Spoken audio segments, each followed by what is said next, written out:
How you doing, everyone? Welcome back to the channel. As you can see, we are going to be doing some maintenance on the Sequoia. First thing is we're going to change the oil. I'm using 1030 and a quart of Lucas, and I'm also adding seafoam to the gas just to clear up some of the stuff. Since my O2 sensors went out, I have one air fuel ratio sensor that went out, so I decided to change all four of them. Since I don't know when the last time it's been changed, it's better just to change all of them for peace of mind. And do not get those at auto parts stores, because the air fuel ratio sensor, this one they want $220 for, and I got it on Amazon for $110. I mean, all the so 110, that's 240, and those were like 75 a piece, so it's not cheap. You can get away with doing one, but more than likely the other ones will go out since you have a new sensor. So and it won't read right, so just go ahead and change all four of them just for your peace of mind. I mean, they're not really hard to change. I'll show y'all how to change them. So it's not very hard. I always say make sure you do your maintenance, especially on Toyotas. Most of their parts are pretty decently expensive, I mean, for Toyota, but they do last forever. As I said, I always like to use OEM parts, and those are the OEM part numbers. I'll list everything in the description for y'all if you want to get those.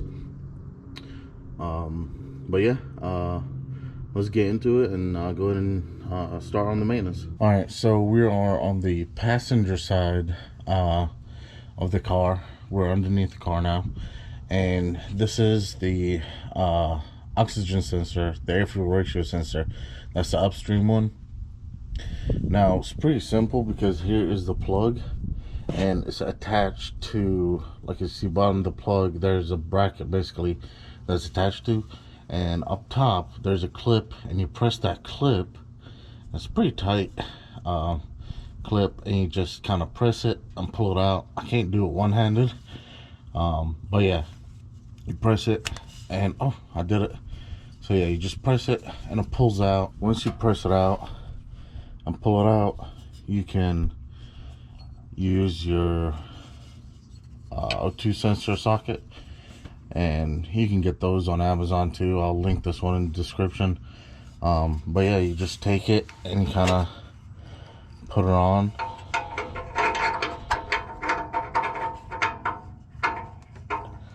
and it should be on there. You just put your 3/8 wrench and yeah, loosen it, and that should remove it. That's pretty much it. It's pretty simple.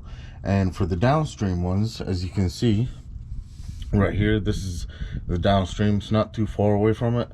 And same thing with the plug. Here it is. You press it, you pull it out, and here's the sensor. You put your socket on there and remove it. Now for the driver's side, it's a little bit more difficult, because the plug actually sits a little higher. I don't know if you can see it, but it sits a little higher, and you have to kind of finagle it and get it. I haven't gotten it yet. I was just showing y'all, but the downstream one is about the same. If I can find it, yeah, there's the downstream one, and you just kind of, here's the plug, you unplug it, and it's fairly easy. So yeah, let me go ahead and loosen that one and put the new ones in, and hopefully it clears out the codes that's showing up on the dash. I'm just tired, because to be honest with you, the performance is pretty bad with the, you know, running lean, and then gas mileage has been hitting me pretty hard. But yeah, let's go ahead and remove them and put the new ones in. All right, as you can see, the difference between the old one and the new one. Now the plugs are still the same. They're 4-point plugs, same as the old one. It's just the sensor itself looks a little shorter, but I think it's because of the cover. But yeah, this is the part number for the air fuel ratio sensors, bank 1 and bank 2. So it didn't take long to get it out. I mean, I thought it was gonna be harder as far as being stuck in there, but just one turn and it loosened up. So I'm gonna go ahead and put this one in, and then driver side O2 sensor. airflow ratio, and then we'll move to the ones that are on the cats. Yeah, so we got the passenger side and driver side, as you can see, all done up on the upstreams. Now we got to do the downstreams. This one's pretty easy.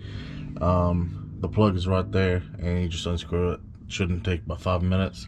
Now on this side, it is easy, but you got this shield right here, and the plug is right here, so it's gonna take a little bit more time.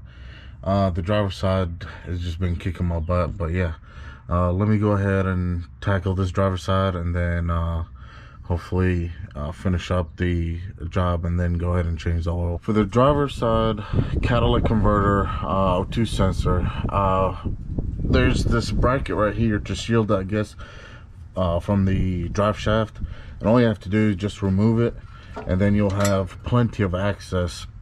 Earlier it said it was pretty hard, but it just hooks in, as you can see, and then you have plenty of access. Now I went ahead and removed it, so I'm about to install it.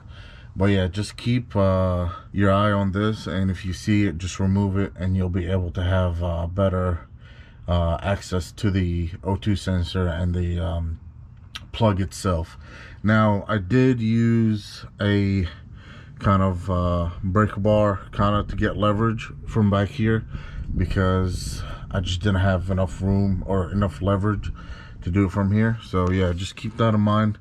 But other than that, as soon as I just put a little pressure, it broke loose. So we're gonna put the new one in, and then move to the passenger side, and hopefully we'll be done. All right, everyone, so we got the O2 sensors done on both sides, downstream and upstream. Now that we got them done, we're gonna go ahead and change the oil. It wasn't too hard. Again, all you needed really is ramps, and I don't know if you can see the ramps, but yeah, I just put ramps and lifted it up just enough where I could reach them. They're not too far off. I mean, you could use jacks and jack stands, but I just felt a little bit safer with the ramps. But yeah, let me go ahead and change the oil and get this maintenance done, and call it a day. All right, everyone, so I got done with the oil change, and also got done with the 4 O2 sensors. It took a good bit just because I was taking my time. It's for my first time doing it, all 4 and oil change, so it took, I don't know, about 4 hours total. But yeah, all the maintenance is done finally. Now I need to go and clear out the code, so I gotta stop by a parts store, clear it out, and see if that took care of the problem. If it didn't, I'll get back with y'all and let y'all know what happened. But let me show you the part numbers that you need. So you need 2 of this, the 234 9051. Those are the upstream.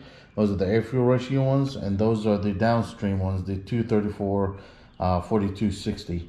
So yeah, I'm gonna link everything below in case you want to do it yourself and everything like that. So yeah, but if you like this video, go ahead and like, comment, subscribe, and I'll have more videos coming up for y'all guys. All right, see y'all later.